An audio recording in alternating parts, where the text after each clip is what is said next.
11월 달에 이제 매출 1억을 달성을 했고요. 앞으로 이제 알리에 대해서 혹시 어떻게 네. 생각하세요? 어찌 보면 와닿지가 않았던 이유가 저는 오히려 이게 저한테는 기회라고 생각을 해요. 아, 네, 안녕하세요. 안녕하세요, 그럼. 네, 안녕하세요. 올라가야 될까요? 아, 그냥 같은 유튜버. 1300명 유튜브. 아, 유튜버예요? 아, 꾸러기님, 예전에 저희 유튜브에 또 출연해 주셨잖아요. 네. 그때 이제 어떤 약속을 하고 이렇게 마무리를 했었는데. 네네네. 매출 1억 달성하면 기쁜 마음으로 네. 다시 한 번 더. 아, 매출 1억 찍으면은 다시 한번 나오겠다고 제가 말씀을 드려가지고 11월 달에 이제 매출 1억을 달성을 했고요. 12월도 이제 매출 좀 1억을 찍기 위해서 똑같은 방식대로 지금 진행을 하고 있고 성과는 이제 한 9천에서 1억 정도 사이 찍을 것 같습니다. 야, 2달간 일단 1억을 유지하는 거네요. 네네네네. 처음 네. 출연해 주셨을 때도 네. 이제 여기서 촬영을 했었는데 여기가 일단 자택이잖아요. 네네. 지금 업무를 어떻게 하시고 계세요? 똑같이 2층 이제 사무실인데 네. 아침에 일어나자마자 세수 한번 하고 물 한 잔 마신 다음에 바로 2층에 올라가서 이제 사촌 동생하고 이제 일을 하고 있습니다. 따라와 보시면은 아, 근데 이게 지금 바로 올라가면 사무실인 거죠? 네, 바로 사무실입니다. 야, 그때 처음에 출연했을 때 봤던 화이트보드가 아직 있네요. 네. 셀러분의 사무실에 왔는데 상반기 목표 매출 5천만 원. 이제 컴퓨터가 한 대 더 생겨가지고 이렇게 이제 좀 규모가 좀 커졌습니다. 아, 네. 그러니까 이렇게 배치해 놓으신 게 계단 올라오면서 바로 네. 보이게 한 건가요? 네, 맞아요. 왜냐면은 하루에 목표량을 네. 항상 봐야 되는 거고 그날 몇 개를 올렸는지에 대해서 적고 나서 그다음에 이제 하반기에 목표를 달성을 해야 되다 보니까 매일같이 이렇게 하고 있습니다. 아, 지금 여기 네. 달성한 건가요? 네. 여기에 이제 적혀 있는 숫자는 뭔가요? 이건 이제 하루에 업로드하는 양의 개수입니다. 보통 한 150개 정도를 평균으로 하고 있고 주말 같은 때는 이제 너무 힘들면 하루 정도 쉬고 주 6일제로 진행을 하고 있습니다. 주 6일로 하되 네. 150개를 이렇게 지켜가는 거네요. 네. 아, 그럼 신날에는 이렇게 0? 네. 신날이 거의 없네요. 네, 없습니다. 그 삶에 낙이 없습니다. 네. 삶에나 매출이 있잖아요. 네. 근데 매일 100개씩 올리면 네. 계속 올릴 상품들이 좀 존재하나요? 한 사업자만 그렇게 하면은 이렇게 하기가 어렵고요. 지금 저는 사업자가 5개이기 때문에 계속 이렇게 할 수가 있는 거고 저는 좀 다른 분들하고 좀 다르게 하는 거는 예를 들어서 1 사업자에 많이 올린 거는 2, 3, 4, 5 사업자에다 검색을 해보고 올려지지 않는 사업자에다가 분배를 해서 올리고 있습니다. 그럼 여기서 이제 일을 하시네요. 얼마나 되셨어요, 일단지가? 반년 정도 됐다고 보면 될 것 같아요. 네. 오래됐네요. 네. 아, 반년 정도? 네, 맞아요. 할만하신가요? 열심히는 하고 있어요. 근데 진짜 덕분에 엄청 같이 많이 성장하신 거 아닌가요? 네, 맞아요. 만약에 사촌 동생 없었으면은 1억 못 찍었을 것 같아요. 그러면 사촌 동생분이면 원래 여기 근처에 사셨어요? 근데 원래 행성에 살았어요. 여기 어딘가요? 여긴 원주 30분 거리. 지금은 어떻게? 지금은 여기 3층에서 살고 있습니다. 아, 진짜요? 눈 뜨면 바로 사무실이네요? 그럼 이제 사업자를 5개 이제 운영하고 계신다고 하셨는데 네. 혹시 사업자별로 어떻게 되고 있는지 좀 궁금한데 한번 좀 보여주실 수 있을까요? 네. 여기 보시면은 이제 1사업자가 지금 3,600 정도 매출이 나오고 있고요. 네네. 그 다음에 2사업자는 매출 한 1,090 정도. 그다음에 1사업자에서만 수익이 거의 뭐 860? 네. 그 다음에 이제 3사업자는 1,300 정도. 네. 그래서 이렇게 사업자가 총 5개인데 한 사업자만 하면은 매출이 이제 3,600에서 끝나는 거를 사업자를 여러 개 돼서 이쪽에서도 3,000, 저쪽에서도 2,000 이렇게 해서 매출을 올리고 있는 시스템입니다. 아까 제가 잠시 순이익 부분을 봤는데 네. 어쨌든 한 사업자가 380 네. 이렇게 나오는 거네요. 네. 1사업자 같은 경우에는 한 860 정도 이렇게 나오고 있습니다. 대박인데요. 그러면 그 사업자당 이제 상품이 몇 개 올라가 있나요? 사업자당 10,000개씩 이제 올라가져 있고요. 이제 새로 만든 거는 이제 4,000개에서 5,000개이기 때문에 이제 막 올라가고 있습니다. 아, 맞아요. 네. 그러면 사업자만 많이 내면 이렇게 만들 수 있는 건가요? 저는 그렇지 않다고 생각을 하고 있고, 예를 들어서 메가커피라고 이렇게 비유를 하면은 매장이 많은 만큼 알바생도 이제 많아지잖아요. 네네네. 그럼 이제 사장님이 그 매장이 많기 때문에 신경 쓸 부분이 이제 많아지다 보면은 변수가 많이 생기기 이제 마련이거든요. 네. 온라인 마켓도 똑같다고 보시면 돼요. 마켓이 많은 만큼 많은 변수가 생기고 또 관리가 안 되면은 마켓 정지 위험이 있기 때문에 그 부분에 대해서 더욱더 신경을 쓰지 않으면은 오히려 한 마켓을 운영하는 것보다 매출이 더 떨어질 수가 있습니다. 그러니까 이제 매장 하나만 운영하고 계신 분들이 이걸 하나씩 늘리고 싶으면 이 부분은 밟고 갔으면 좋겠다. 이렇게 미리 조언해 주실 수 있는 게 있을까요? 실제로 제가 첫 사업자가 탄탄하지 않은 상황에서 이 사업자를 넘어갔던 시절이 있는데 첫 사업자가 탄탄하지 않고 이 사업자에다 이제 상품 업로드 수를 많이 하다 보니까 1사업자가 완전 죽어버렸거든요. 그래서 저는 먼저는 한 사업자가 어느 정도의 매출의 기반이 다져졌을 때 이 사업자로 넘어가는 거를 좀 추천드리고 있습니다. 바로 확인하고 전화 한번 드릴게요. 주소 좀 문자로 좀 찍어주시겠어요? 네. 금방 이제 지금 고객님 전화인가요? 네네네네네. 아, 네. 네. 아, 근데 이렇게 매일 전화를 받으세요? 네, 뭐 전화 무조건 받습니다. 오, 그러면 이게 매출에 좀 도움이 되나요? 전화가 오는 것은 대부분들은 이제 대량 주문이나 네. 아니면 이제 공공기관 같은 데서 전화가 많이 오기 때문에 전화를 받는 게 매출에 큰 영향을 끼치고 있습니다. 아. 이게 실제로 이제 제가 전화를 받아가지고 판매를 한 물건인데 아, 네. 만약에 전화를 받지 않았으면 이 매출이 나오지가 않았을 거라 생각을 하거든요. 네네.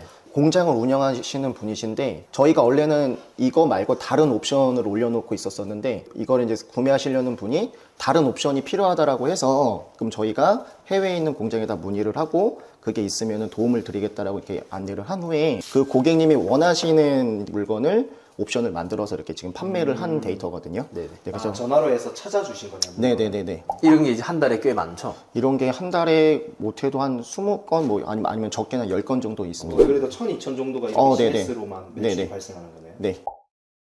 혹시 그 사업자를 이렇게 많이 내려고 하시는 분들에게 네. 좀 조언해 주실 만한 게 있을까요? 뭐부터 했으면 좋겠다 이런 거요. 저는 일단은 그 첫 번째 만든 사업자가 최소 매출이 1,000만 원 정도는 나왔을 때 다음 사업자로 넘어가는 걸 좀 추천드리거든요. 네네. 왜냐면은 첫 번째 사업자가 1,000만 원이 나왔다는 거는 이제 내가 소싱이나 업로드에 어느 정도 실력이 검증이 되다 보니까 두 번째 사업자로 넘어갔을 때도 그 똑같은 방식대로 하면은 매출이 나올 수밖에 없는데 첫 번째 사업자가 탄탄하지 않을 때 두 번째, 세 번째로 넘어가다 보면은 계속 내가 그 안 좋은 방식대로 이거를 운영하다 보니까 모든 게 다 안 좋다고 저는 생각을 하고 있거든요. 네. 그래서 저는 최소 1,000만 원, 조금 안정적으로 하려면 한 사업자가 2,000만 원 정도 나왔을 때 넘어가는 걸 좀 추천드리고 있습니다. 아, 그리고 업로드 숫자도 많이 못 올리면서 사업자 확장해 버리면 네. 또 그 다 죽을 수도 있잖아요. 맞아요. 한 30개, 50개 올리면서 사업자 막 두세 개 관리하려고 하는. 그러니까 제가 그런 거를 실질적으로 좀 실험을 많이 해봤는데 네. 마켓 지수가 탄탄하지 않으면은 계속 업로드를 해주지 않으면은 마켓이 쉽게 죽더라고요. 근데 이제 마켓 지수가 어느 정도 탄탄하고 마켓도 잘 이렇게 알고리즘에 잘 물려 있으면은 업로드를 하지 않더라도 최소 한 1,000만 원 정도는 꾸준하게 나오거든요. 네. 근데 이제 그렇게 내 마켓이 탄탄하지 않을 때 그런 뭔가 업로드를 꾸준히 하지 않으면은 그 마켓들이 되게 쉽게 죽어버리는 것 같습니다. 그러면 마켓 지수가 탄탄하다라든지 약간 네. 그런 것들을 어떤 식으로 판단을 할 수가 있나요? 근데 플랫폼마다 그게 좀 다르긴 한데 공통적으로는 주문이 한 건 터질 때마다 성공할 때마다 그게 플러스 1점이라고 생각을 하시면 되고 그게 이제 마켓 지수에 가장 큰 영향을 미친다고 보시면 되거든요. 그리고 페널티 같은 부분에 대해서도 이제 꿀팁이라고 하면은 만약에 내가 잘못을 했다라고 해도 판매자 책임으로 하면은 페널티를 받기 때문에 구매자분한테 연락을 해서 이 부분은 저희가 품절이라서 취소 요청을 도와드리겠다라고 하고 그 다음에 이제 구매자 책임으로 해서 취소를 한 다음에 그런 페널티를 다 막고 있습니다. 그렇게 해서 이제 마켓 점수를 관리를 해주시는군요. 네, 맞습니다. 그럼 아까 첫 번째 사업자 매출이 네. 잘 나오다가 이제 2사업자 내고 네. 첫 사업자 매출이 죽었다 했잖아요. 네. 근데 아까 표 보여주셨을 때 첫 번째 사업자가 매출이 지금은 제일 잘 나오는 상황이거든요. 네. 어떻게 하셨는지 좀 궁금해요. 제가 첫 번째 사업자가 죽었을 때 제가 그때 통솔님한테 질문을 했었거든요. 네네. 요거 어떻게 다시 살려야 되는지를 물어봤을 때 지금 하는 그런 소싱법이라든지 키워드라든지 그런 건 문제가 없다 보니까 그냥 그 전에 하던 방식대로 꾸준하게 올리면은 지금 당장은 살아나지 않더라도 이게 이제 2개월 이후부터는 그게 다시 이제 노출이 되다 보니까 살아날 수밖에 없다라고 말씀을 해주셔가지고 그 2개월 동안은 정말 의심을 하는 마음으로 계속 업로드를 계속 했었거든요. 네네. 근데 진짜 뭐 거짓말같이 2개월 후부터는 다시 매출이 조금씩 늘어나더니 3개월 이후부터 이제 매출이 폭발적으로 늘어나기 시작했습니다. 그러니까 이게 사실 개월 수나 그 기간이 네, 딱 정해진 건 아니지만 우리가 네. 여러 마켓을 이렇게 대화를 하다 보면 네, 이제 최소 한 달인 것 같긴 해요. 맞죠? 네, 맞아요. 꾸러기님 이제 네. 일하시다가 여기 커피 한 잔 마시러 왔잖아요. 네. 업무 얘기 말고 네. 그냥 요즘에 이제 사업 앞으로 크게 방향이나 이런 거에 대해서 좀 궁금해서 여쭤보는 건데 네, 요즘에 이제 알리나 네. 1688 들어온다 뭐 이런 얘기 많잖아요. 네. 실제로 알리 같은 경우는 지금 꽤 많이 사람들이 쓰고 있는 것 같아요. 네. 근데도 지금 매출이 안 네. 떨어지고 계속 나오고 계시잖아요. 네. 앞으로 이제 알리에 대해서 혹시 어떻게 네. 생각하세요? 구매 대행업자로서? 저도 이 알리가 들어오고 나서 뭐 해외 구매 대행 시장이 이제 죽었다. 네. 네. 이런 얘기를 많이 들어서 네네. 실질적으로 진짜 알리의 홈페이지를 들어가 보고 네. 저도 주문을 해보고 또 알리가 어떤 상품을 파는지에 대해서 이제 조사를 한번 해봤거든요. 네네. 근데 사실은 저는 그게 어찌 보면 와닿지가 않았던 이유가 해외 구매된 상품이 어떤 상품이 적합한지에 대해서 먼저 알고 있으신 분들이 그런 말씀을 하시는지에 대해서 약간 생각이 들었거든요. 네. 왜냐면은 알리의 사이트를 가보면은 해외 구매 대행에 적합하지 않은 상품이 훨씬 많고, 물론 해외 대행 구매에 적합한 상품은 있지만 만약에 제 마켓에 10,000개라는 그 상품이 있다고 하면은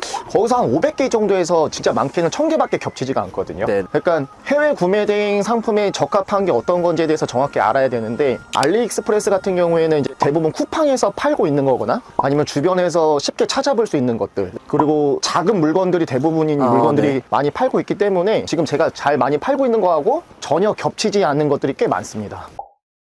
그 간혹 큰 물건이나 이런 것들도 좀 보이긴 보이던데요. 네. 그런 것들은 사이트 가보시면 알겠지만 큰 물건들도 많이 팔긴 하거든요. 네. 근데 이제 자세하게 들어가면은 가지수가 그렇게 많지가 않아요. 그러니까 해외 구매 대행을 잘하는 마켓들을 들어가 보면은 크고 무거운 제품들에 되게 다양하게 존재를 하거든요. 네. 고객들은 한 디자인만 생각을 하는 게 아니라 그 크고 무거운 것 중에서도 다양한 디자인을 보고 구매를 하는데, 알리익스프레스 같은 경우에는 그런 가지수가 많지가 않아서 저는 그렇게 크고 무거운 물건에 대해서는 경쟁력이 있다라고 생각을 하고 있거든요. 근데 많으신 분들이 이제 그런 부분에 대해서 해외 구매 대행 상품이 어떤 게 적합한지 모르시다 보니까 그런 알리익스프레스가 들어왔을 때 이제 해외 구매 대행은 시장이 죽었다라고 이렇게 말씀을 하지 않을까라고 생각이 듭니다. 그러면 네. 이제 지금 알리나 테무 때문에 매출이 떨어졌다 이렇게 얘기하는 의견들도 한 번씩 보이더라고요. 네. 거기에 대해서는 좀 어떠세요? 그러니까 저는 알리 때문에 어느 정도 매출이 떨어진 거에 대해서 막 해외 구매 대행 시장에서 겹치는 물건들이 있기 때문에 100% 아니다라고는 하진 않고, 그래도 내가 한 1,000만 원 나올 거 한 900만 원 나온다 이렇게 정도는 떨어진다고 생각은 해요. 근데 이제